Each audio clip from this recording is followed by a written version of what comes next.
Welcome once again first years in another explanation of your grammar item that is related to the parts of speech.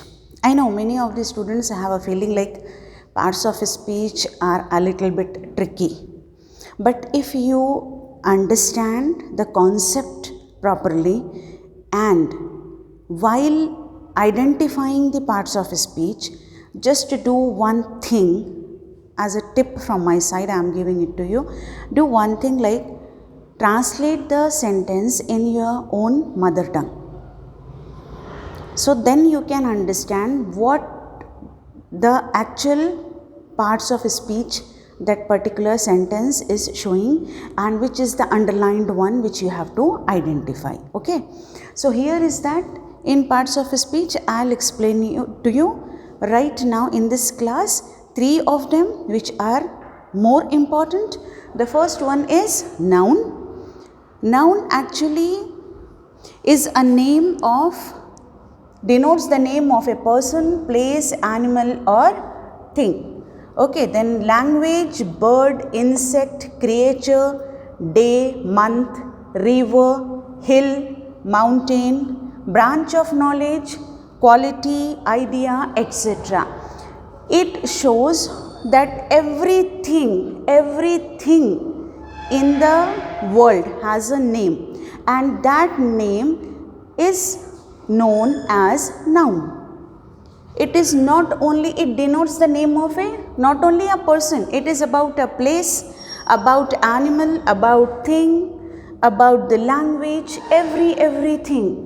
Here we are not specifying the person, place, animal, thing which the game you play normally. It is not like that. It gives the name of everything in the world. Here I have written one as creature. No need of, like specifically if that is belonging to certain species, then we give a name to that. No, every creature in the world has a name and that name is the noun. Okay. So here this is branch of knowledge also, a quality also which can be abstract, which cannot be seen. That quality also counted as the noun. The idea which cannot be seen, it is also one of the abstract thing. That idea also comes under the noun. So these things, all these are counted as nouns. We have variety of kinds of nouns, from common noun to proper noun, then we have material noun to collective noun. But all these again together fall into the category of noun. Here is that I have given few examples. Like while identifying the parts of a speech in the examination, you should not get confused that because this is not a name, maybe this is not a noun. You can think. So it is not, you have to identify whether it is a noun or not. You have to get this point. Like first is Manoj, Ooty, tiger, bouquet. Till here it is easy. Okay, because it is the noun you know very well. But here it is bouquet. Bouquet means a flower bouquet, which is actually a combination of different flowers together or same flowers joined together, or you can say compiled together to make one bouquet. That is a bouquet. Bouquet is also a noun because you cannot say like something, you cannot say to bouquet like something where the flowers are joined together, to variety of flowers joined together and there is something made. Something you cannot say. It is a name to be given. That is name is bouquet. Then physics, branch of knowledge, as I said, one of the branch of knowledge. So that is also a name. It is not only about physics, it is about all the subjects. Every subject has a name and that name is noun. English, it's a language. Not only English, all the languages in the world are the nouns. Then Mount Everest, name of a mountain. Not only this, but all the names of the mountains. Then next is honesty. Honesty comes under the quality. It is a quality of a person. Honesty, bravery, truth. These are the qualities. This also comes under your noun. Gold, silver, These are the minerals, that is the materials, that comes under the material noun. So again they have a name or not? When you see something related to gold, any of the jewelry or a gold biscuit also, something you would have seen, you would definitely say this is a gold biscuit, this is a silver earring. That means because of having a name, you can relate them with a particular name. That is gold and silver. It is mob. As I said, you bouquet, that is the same, mob, crowd of the people. A crowd of the people standing together, that is the mob.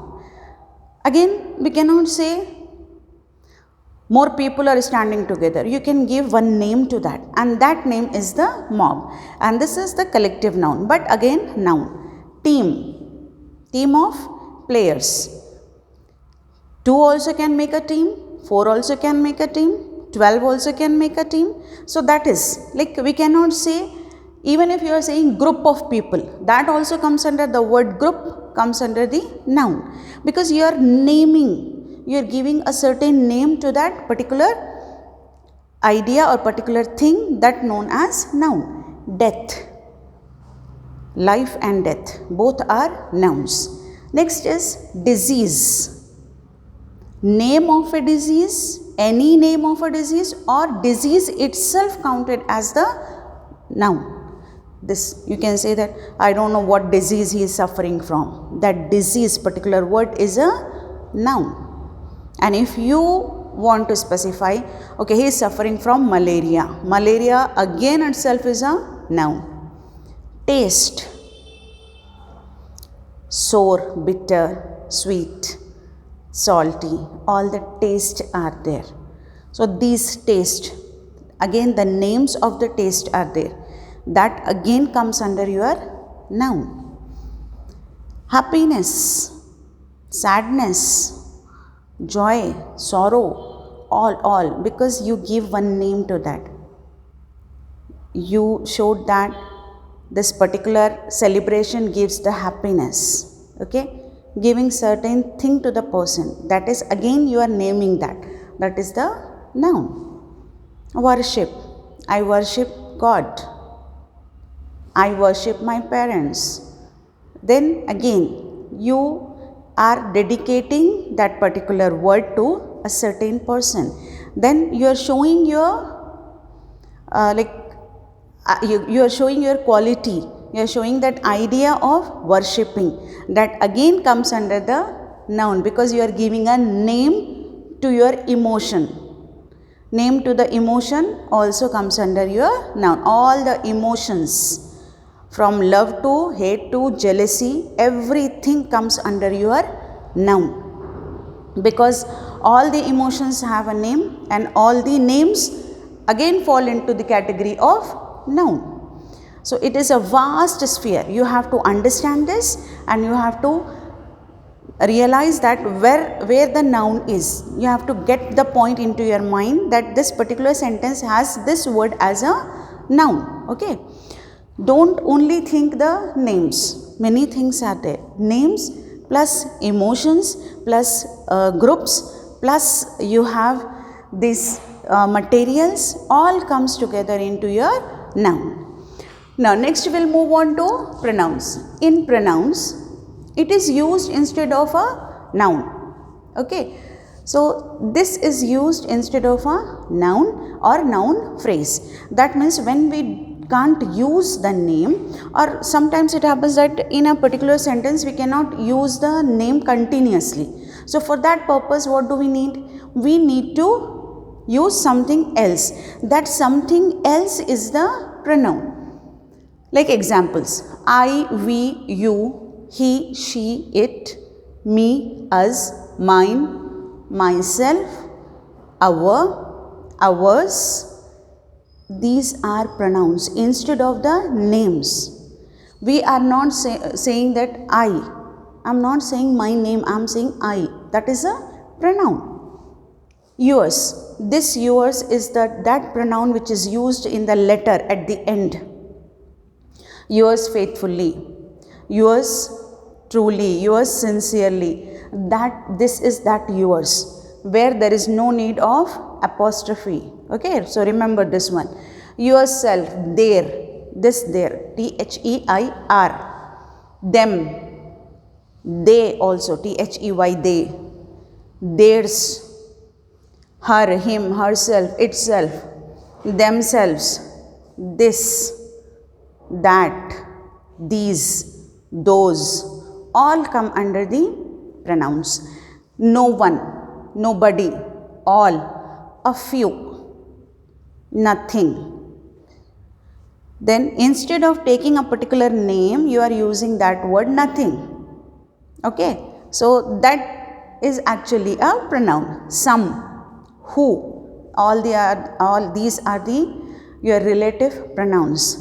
Who, whom, whose, each, all the who family, which, where, WH family we can call it, all comes under your pronouns. Each, that, all comes under your pronoun. Where we are not using the name, instead of the name, if we are using a certain thing which denotes the same thing. Okay, if instead of taking my name, if I am taking I, if I am using I, that means this is a pronoun, not something else. Okay, when we are using this, we have to remember that instead of the name, we are using this particular thing, like two of the names. Instead of 2 or 3 names, you are using we.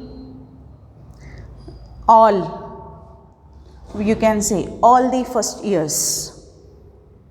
Instead of taking each and every one's name, if I am using all, that means that is a pronoun. So these are the pronouns which are used instead of a noun. Okay.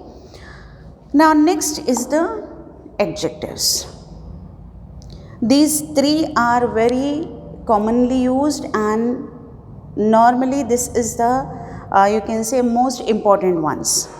Like in adjectives we have, what is an adjective? It shows the quality of a noun. Noun is a name of anything, from idea to knowledge, branch of knowledge, to the persons, to the place, to the thing, to the emotions. Everything's name is a noun, and that noun's quality will be shown by adjective. Okay, so here examples of the adjectives. Interesting, this story is interesting. That flower is beautiful. Flower is a noun, story is a noun. What we are saying, story is interesting. We are qualifying the story. We are saying here that story is interesting. That means we are showing the quality of the story. That story is boring. What does it mean? We are showing the quality of the story, that boring story. So that quality is the adjective. Costly. This particular piece of, okay, this purse is costly. Purse is noun, and the quality is costly. Cool. Here you can go for cool nature as well as the cool atmosphere, to the cool bottle, whatever it is, cool cakes, many, and even adjectives are many. For that purpose, adjectives being divided into 3 categories: positive, comparative and superlative. If you remember, in the previous class where we have the degrees of comparison, I have explained this in detail. That is the same thing which can be implied here. Like, which is the degree which cannot be compared with the others, which cannot be like the most important, or you can say the superlative one. That is your only positive degree. A simple degree, that is your positive degree. Large. Here it's a comparison between two or more. That is the larger. When it has become the superlative, which is beyond comparison, we use the superlative degree, that is the largest, and we use article the before the superlative degree. So these positive, comparative and superlative are the 3 degrees of adjective, which actually shows the qualities of noun in a better way. Okay, this story, for example, this story is more interesting than the previous one. Here, the quality of the story is being shown. Story is the noun and quality is being shown, but again it is shown in a comparative way. And who is helping us to show in a comparative way? Adjectives. So remember it out, these three are more important. We'll get the further explanation of the other parts of a speech, but these are, you have to think in such a way that these are interrelated, like noun, name, instead of noun, pronoun, and the quality of the noun is adjective. Okay, so I hope you have understood. I have given variety of the examples. In the next class, we get the further explanation of the other parts of speech. You just check it out in your study material as well as the reader, in a detailed description being given, and we have a lot of sentences for doing the practice. So in the next classes, we'll do that one. So by the time, take care. Have a nice day.